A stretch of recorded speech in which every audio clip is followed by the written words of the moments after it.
बच्चों, कैसे हैं आप सब। आशा करती हूँ कि आप सब बहुत अच्छे होंगे। बच्चों, आज हम पढ़ने जा रहे हैं एक नया पाठ जिसका शीर्षक है लिंग यानी कि जेंडर। तो बच्चों, लिंग या जेंडर क्या होते हैं, आइए इसको समझते हैं। तो बच्चों, शब्दों के जिस रूप से उसके पुरुष या स्त्री जाति के होने का बोध होता है उसे लिंग कहते हैं। तो बच्चों, जिससे हम पता लगा पाएं कि ये भाई पुरुष है, ये क्या है, स्त्री है, ये मेल है, ये फीमेल है, ये लड़का है, ये लड़की है, ये नर है या ये मादा है, तो इसे हम क्या कहते हैं बच्चों, लिंग या जेंडर। जैसे बच्चों आपको 3 चित्र दिखाए हैं। पहले चित्र में कौन है, आदमी और औरत। आदमी क्या है, पुल्लिंग, और औरत स्त्रीलिंग। ऐसे ही अध्यापक और अध्यापिका। अध्यापक क्या है, पुल्लिंग, और अध्यापिका स्त्रीलिंग। ऐसे ही बच्चों तीसरे चित्र में हमें दिखाए गए हैं राजा और रानी, यानी कि राजा पुल्लिंग और रानी यानी कि स्त्रीलिंग। तो बच्चों, उपयुक्त चित्रों में आदमी अध्यापक और राजा पुरुष जाति का तथा औरत अध्यापिका और रानी स्त्री जाति के हैं। तो बच्चों, शब्द के जिस रूप से स्त्री या पुरुष जाति के होने की पहचान हो उसे लिंग कहते हैं। तो बच्चों, ये लिंग की परिभाषा भी है कि शब्द के जिस रूप से स्त्री या पुरुष जाति का बोध होता है या उसके होने की पहचान होती है उसे लिंग कहते हैं। आगे बढ़ते हैं बच्चों, लिंग के भेद यानी कि टाइप्स ऑफ जेंडर। तो बच्चों, लिंग 2 प्रकार के होते हैं। पहला पुल्लिंग, जैसे कि मैंने आपको बताया, पुरुष जाति की पहचान कराने वाले शब्द पुल्लिंग कहलाते हैं, जैसे मोर। ऐसे ही बच्चों स्त्रीलिंग, स्त्री जाति की पहचान कराने वाले शब्द स्त्रीलिंग कहलाते हैं, जैसे मोरनी। तो बच्चों, आपने तो देखा ही है, मोर के बड़े बड़े पंख होते हैं जबकि मोरनी के बड़े बड़े पंख नहीं होते हैं। इनसे हम अंतर पता लगा सकते हैं कि ये स्त्री है और ये क्या है, ये नर है, और वो क्या है, मादा है। और साथ ही जब हम इनको क्या है, शब्दों के माध्यम से बोलते हैं तो हमें इनके जेंडर का अपने आप पता चल जाता है। मोर यानी कि नर और मोरनी यानी कि मादा। तो बच्चों, कुछ अन्य शब्दों को भी देख लेते हैं जो पुल्लिंग है और जो स्त्रीलिंग है ना बच्चों। आइए आप लोग भी सीखिए। देखिए, बैल का जो बैल क्या है, एक पुल्लिंग शब्द है जिसका स्त्रीलिंग होता है गाय। ऐसे ही लेखक एक पुल्लिंग शब्द है जिसका स्त्रीलिंग है लेखिका। ऐसे ही माली एक पुल्लिंग शब्द है जिसका स्त्रीलिंग क्या होगा बच्चों, मालिन। ऐसे ही गायक का स्त्रीलिंग गायिका, बूढ़ा का स्त्रीलिंग बुढ़िया, बालक का स्त्रीलिंग बालिका।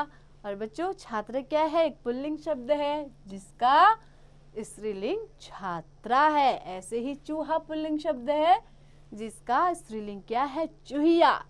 तो बच्चों, नर क्या है, पुल्लिंग शब्द है जिसका स्त्रीलिंग नारी। ऐसे ही नौकर क्या क्या होगा बच्चों, नौकरानी। ऐसे ही धोबी पुल्लिंग और स्त्रीलिंग धोबिन। ऐसे ही पुल्लिंग गुड्डा, स्त्रीलिंग गुड़िया। पुल्लिंग ऊंट और स्त्रीलिंग ऊँटनी। वर पुल्लिंग, वधु स्त्रीलिंग। सेठ पुल्लिंग, उसका स्त्रीलिंग सेठानी। चिड़ा पुल्लिंग शब्द, उसका स्त्रीलिंग चिड़िया। ऐसे ही पति का स्त्रीलिंग पत्नी। ऐसे ही पुत्र का पुत्री। हिरण क्या है, एक पुल्लिंग शब्द, उसका स्त्रीलिंग हिरनी। नायक का स्त्रीलिंग नायिका। ऐसे ही दूल्हा का स्त्रीलिंग दुल्हन। ऐसे ही हाथी का स्त्रीलिंग हथिनी। ऐसे ही चाचा का स्त्रीलिंग चाची। ऐसे ही शेर का स्त्रीलिंग शेरनी। और ऐसे ही गधा का स्त्रीलिंग बच्चों क्या होगा, गधी। और भी कुछ शब्दों को देखते हैं बच्चों। अब देखिए, देवता क्या है, एक पुल्लिंग शब्द है, इसका स्त्रीलिंग देवी। ऐसे ही मालिक एक पुल्लिंग शब्द है, इसका स्त्रीलिंग मालकिन। ऐसे ही बच्चों, बादशाह भी क्या है, पुरुष जाति का बोध कराता है, पुल्लिंग है। तो बेगम क्या है, स्त्रीलिंग यानी कि स्त्री जाति का बोध कराती है। ऐसे ही भाई यदि पुल्लिंग है तो बहन उसका स्त्रीलिंग है। तो बच्चों, हम एक इससे विशेष बात जान पाए हैं। तो बच्चों, ये विशेष बात या स्पेशल बात क्या है कि प्रत्येक संज्ञा शब्द या तो पुल्लिंग है या स्त्रीलिंग। जरूरी नहीं कि वह सजीव ही हो। बच्चों, सजीव यानी कि जिनमें जीवन होता है, और निर्जीव जिनमें जीवन नहीं होता है, जैसे मेज, टेबल, है ना। आपने देखा होगा मेज में, है ना, या फिर कुर्सी में, या फिर आपकी पेन में तो जान नहीं होती, तो निर्जीव वस्तुएं होती हैं, लेकिन इनका लिंग तो जरूर होता है ना बच्चों। हम किसी को स्त्रीलिंग में रखते हैं, किसी को पुल्लिंग में रखते हैं। बेजान वस्तुओं को भी पुल्लिंग व स्त्रीलिंग में बांटा गया है।